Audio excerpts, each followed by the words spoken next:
بسم اللہ الرحمن الرحیم۔ آپ کا بیٹا آج شام تک کا مہمان ہے، اس کا کوئی علاج نہیں۔ ڈاکٹر کے یہ الفاظ سن کر مولانا رو پڑے اور اپنے بیٹے کو گھر لے آئے۔ گھر پہنچے ہی تھے کہ دروازے پہ دستک ہوئی۔ مولانا دروازے پر گئے، باہر ایک بوڑھے شخص کو کھڑے پایا۔ حضرت نے سلام و دعا کے بعد پوچھا، بابا جی خیریت سے آئے ہو؟ وہ کہنے لگا، خیریت سے کہاں آیا ہوں، ہمارے علاقے میں ایک قادیانی مبلغ آیا ہوا ہے، وہ لوگوں کو گمراہ کر رہا ہے، پوری امت گمراہ ہو رہی ہے اور آپ گھر سے ہی نہیں نکل رہے۔ مولانا نے جیسے یہ بات سنی، آپ کی آنکھوں سے آنسو بہہ نکلے۔ چند کپڑے، کتابیں اور ضروری چیزیں بیگ میں ڈالیں اور گھر سے روانہ ہونے لگے۔ بیوی نے دامن پکڑ لیا اور کہنے لگی، مولانا آخری لمحات میں اپنے نوجوان بیٹے کو اس حالت میں چھوڑ کر جا رہے ہو؟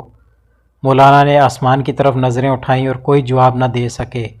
تو جہاں بلب بیٹے نے کہا، ابا جان میں آج کا مہمان ہوں، چند لمحے تو انتظار کر لیجئے، میری روح نکل رہی ہے، مجھے اس حال میں چھوڑ کر جا رہے ہو۔ مولانا نے اپنے نوجوان بیٹے کو بوسہ دیا، رونے لگے اور فرمایا، اے بیٹے، بات یہ ہے کہ میں محمد صلی اللہ علیہ وآلہ وسلم کے دین کی خاطر جا رہا ہوں۔ کل قیامت کے دن حوض کوثر پر ہماری تمہاری ملاقات ہو جائے گی۔ یہ فرمایا اور گھر سے روانہ ہو گئے۔ اڈے پر پہنچے، ابھی بس میں بیٹھے ہی تھے کہ چند لوگ دوڑے آئے اور کہنے لگے، مولانا آپ کا بیٹا فوت ہو گیا، اب رک جائیں اور اس کا جنازہ پڑھاتے جائیں۔ مولانا نے روتی ہوئی آنکھوں سے مگر مضبوط لہجے میں فرمایا، جنازہ پڑھانا فرض کفایہ ہے اور امت محمدیہ صلی اللہ علیہ وآلہ وسلم کو گمراہی سے بچانا فرض عین ہے۔ فرض عین کو چھوڑ کر فرض کفایہ کی طرف نہیں جا سکتا۔ پھر وہاں سے روانہ ہو گئے۔ اس علاقے میں پہنچے، اللہ تعالیٰ نے کامیابی عطا کی، وہ قادیانی مبلغ شکست کھا کر بھاگ گیا۔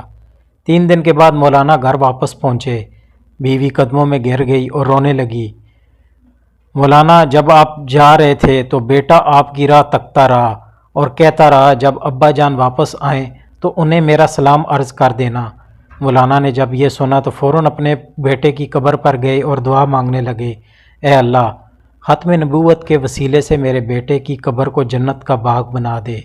مولانا دعا مانگ کر گھر واپس آئے تو رات بیٹے کو خواب میں دیکھا۔ بیٹے نے اپنے ابا سے ملاقات کی اور کہا، رب محمد صلی اللہ علیہ وآلہ وسلم کی قسم، ختم نبوت کے وسیلے سے اللہ تعالیٰ نے میری قبر کو جنت کا باغ بنا دیا ہے۔